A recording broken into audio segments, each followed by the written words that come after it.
మోక్షమార్గం ప్రేక్షకులందరికీ నమస్తే అండి. ఇంతకు ముందు వీడియోస్లో మనం పూరి గురించి చాలా వివరాలు తెలుసుకున్నాం కదా. ఇప్పుడు ఈరోజు ఈ వీడియోలో ఒడిషాలోని ప్రసిద్ధి పుణ్యక్షేత్రమైన పూరి క్షేత్రానికి అసలు పూరి అనే పేరు ఎలా వచ్చింది, ఎందుకు వచ్చింది, ఎవరు పెట్టారు, ఏ పురాణాలలో దీనికి ఆధారాలు ఉన్నాయో అనే పూర్తి వివరాలు హిందూ ధర్మ గ్రంథాల సాక్ష్యాలతో ఇప్పుడు నేను చెప్తాను. స్కిప్ చేయకుండా పూర్తిగా వీడియోని చివరి వరకు వినండి. పూరి అనే పదం సంస్కృత మూల పదం పురి నుండి వచ్చింది. సంస్కృతంలో పురి లేదా పురము అనంటే పట్టణము, నగరము లేదా నివాస స్థానము అని అర్థం. ఈ క్షేత్రానికి అసలు పేరు పురుషోత్తమ క్షేత్రం లేదా పురుషోత్తమపురి, అంటే శ్రీ మహావిష్ణువు లేదా పురుషోత్తముడు కొలువైన నగరం అని అర్థం. కాలక్రమేణా ప్రజల వ్యవహారికంలో పురుషోత్తమ అనే పదాన్ని విడిచిపెట్టి కేవలం పురి లేదా పూరి అని పిలవడం ప్రారంభించారు. భక్తుల కోరికలను, హృదయాలను భక్తితో పూరించే అంటే పూర్తిగా నింపే దివ్యమైన నగరం కాబట్టి దీనికి పూరి అనే పేరు సార్థకమైందని కూడా భక్తుల నమ్మకం. ఈ పేరుని ఒకే ఒక్క వ్యక్తి ఏదో ఒక రోజున నిర్ణయించి పెట్టింది కాదు. ఇది యుగాల చరిత్ర, పరిపాలకుల శాసనాల ద్వారా స్థిరపడింది. హిందూ పురాణాల ప్రకారం సత్యయుగంలో ఇంద్రద్యుమ్న మహారాజు ఇక్కడ జగన్నాథుని ఆలయాన్ని నిర్మించి స్వామిని ప్రతిష్ఠించారు. అందువల్ల ఆయన కాలం నుండి దీనిని పురుషోత్తమ క్షేత్రం అని పిలిచేవారు.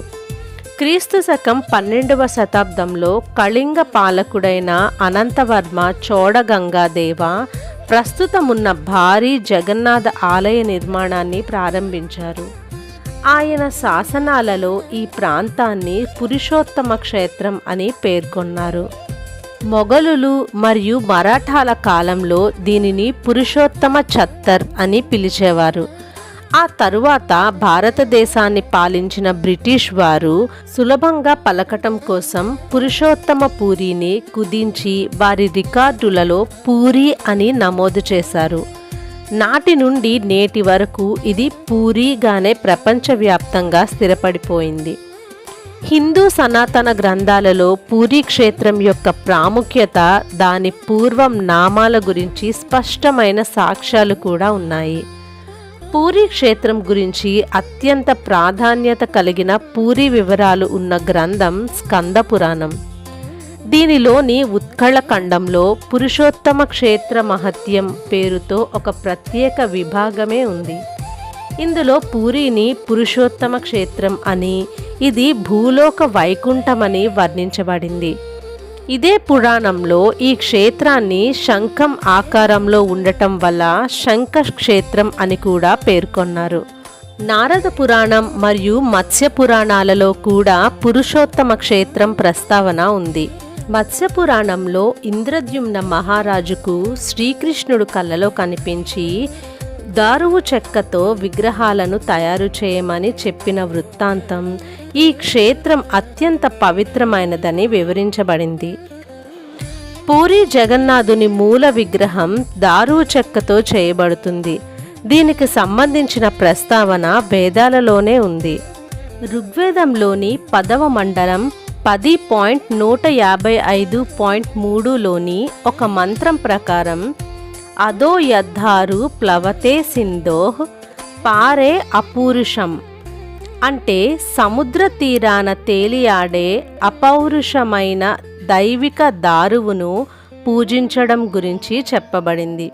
ఇది పూరి జగన్నాథుని దారువు విగ్రహాన్ని సూచిస్తుందని పండితులు ఆధారపూర్వక విశ్వాసం. మహాభారతంలో పవన పర్వంలో పాండవులు తమ తీర్థయాత్రల సమయంలో ఉత్కళ దేశంలో అంటే ఒడిషాలో వేదికలకు పురుషోత్తమ క్షేత్రానికి వెళ్ళినట్లు ఆధారాలు ఉన్నాయి. పూరి క్షేత్రానికి గల ఇతర పురాణ నామాల గురించి కూడా తెలుసుకుందాం. పురుషోత్తమ క్షేత్రం, ఈ పేరు రావడానికి గల కారణం పురుషోత్తముడైన శ్రీ మహావిష్ణువు ఇక్కడ స్వయంగా కొలువై ఉన్నందుకు. రెండవది శ్రీక్షేత్రం లేదా శ్రీమందిరం. దీనికి కారణం లక్ష్మీదేవి నివాస స్థానం మరియు ఆమె ఈ క్షేత్రానికి మహారాణి అయినందున. మూడవది శంఖక్షేత్రం. దానికి కారణం ఈ పవిత్ర నగరం యొక్క భౌగోళిక ఆకృతి శంఖం రూపంలో ఉంటుంది. నాలుగవది నీలాచలం లేదా నీలాద్రి. పూర్వం ఇక్కడ నీలమణి రూపంలో నీలిమాధవుడు నీలపర్వతంపై పూజలందుకున్నాడు. హిందూ పురాణాల ప్రకారం ఇది భగవంతుని నివాసమైన పురుషోత్తమపురి. దీనికి సంబంధించిన పూర్తి సాక్ష్యాలు ప్రధానంగా స్కంద పురాణంలోని ఉత్కళ ఖండంలో లభిస్తాయి. దీనిని కాలక్రమేణా లోక వ్యవహారంలో, ముఖ్యంగా బ్రిటిష్ వారు పరిపాలన కాల రికార్డుల ప్రకారం పూరి అని పిలవడం స్థిరపడింది. ఇప్పటి వరకు ఈ దివ్య క్షేత్రానికి పూరి అన్న పేరు ఎలా వచ్చింది, ఎవరు పెట్టారు, ఏ గ్రంథాల ఆధారంగా పెట్టారు అని చెప్పాను కదా. ఇప్పుడు అసలు ఈ పూరి క్షేత్రానికి పురుషోత్తమ క్షేత్రం అన్న పేరు ఎవరు పెట్టారో తెలుసుకుందాం. పూరి క్షేత్రానికి పురుషోత్తమ క్షేత్రం అనే పేరు సాక్షాత్తు ఆ బ్రహ్మదేవుడు మరియు సనాతన పురాణ పురుషులు నిర్ణయించారు. హిందూ పురాణాల ప్రకారం ఈ పేరుని ఒక మానవుడు పెట్టింది కాదు. వైకుంఠనాథుడైన శ్రీ మహావిష్ణువు ఇక్కడ పురుషోత్తముడు అంటే పురుషులలో ఉత్తముడు లేదా సర్వోత్కృష్టుడైన దేవుడుగా అవతరించడం వల్లనే ఈ క్షేత్రానికి ఆ పేరు వచ్చింది. దీనికి సంబంధించిన పూర్తి వివరాలు, కారణాలు మరియు సాక్ష్యాలు ఇప్పుడు చెప్పుకుందాం. సృష్టికర్త అయిన బ్రహ్మదేవుడు భూలోకంలో అత్యంత పవిత్రమైన స్థలాలను దర్శిస్తూ ఈ నీలాచలి అదే మన పూరి ప్రాంతానికి వచ్చినప్పుడు ఇక్కడ నీలమణి రూపంలో కొలువై ఉన్న పరమాత్మను చూసి పరవశించిపోయాడట. వేదాలలో చెప్పబడిన పురుషోత్తముడు అంటే పరమ పురుషుడు ఇక్కడే స్వయంగా నివసిస్తున్నాడు కాబట్టి ఈ ప్రాంతాన్ని పురుషోత్తమ క్షేత్రం అని బ్రహ్మదేవుడు ప్రకటించారు. ఈ విషయం స్కంద పురాణంలో ఉత్కళఖండం మరియు బ్రహ్మ పురాణం ప్రకారం చెప్పబడింది.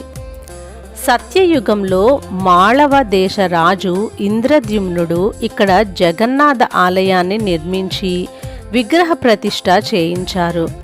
ఆ సమయంలో బ్రహ్మదేవుడు స్వయంగా దిగివచ్చి పురుషోత్సవం జరిపించి ఈ క్షేత్రం ఇకపై శాశ్వతంగా పురుషోత్తమపురి లేదా పురుషోత్తమ క్షేత్రంగా విరాజిల్లుతుందని ఆశీర్వదించారు.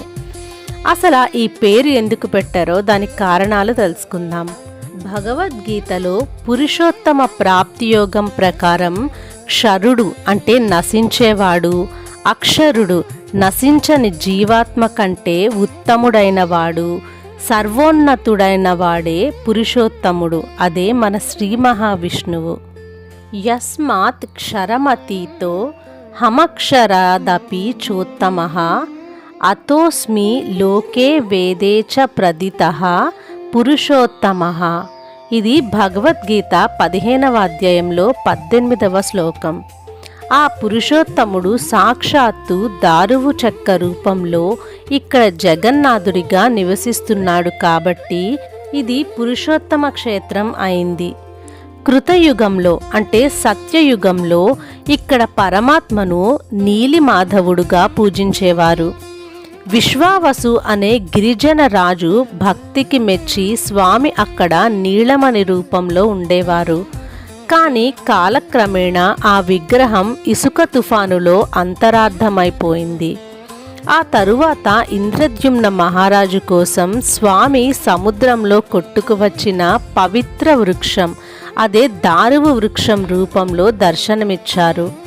ఆ చెక్కతోనే జగన్నాథ, బలభద్ర, సుభద్ర విగ్రహాలను చెక్కించారు.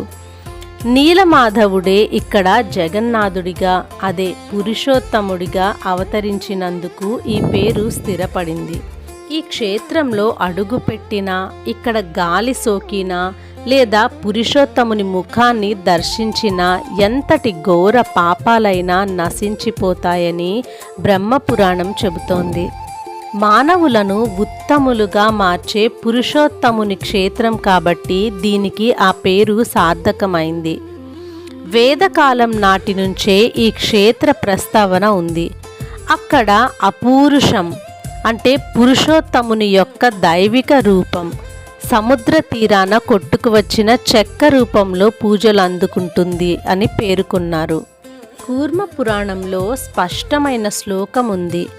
ఉత్కళే లలితం క్షేత్రం పురుషోత్తమం సంయుక్తం న తత్ర సదృశం కించత్ పృథివ్యాం పుణ్యదం శుభం.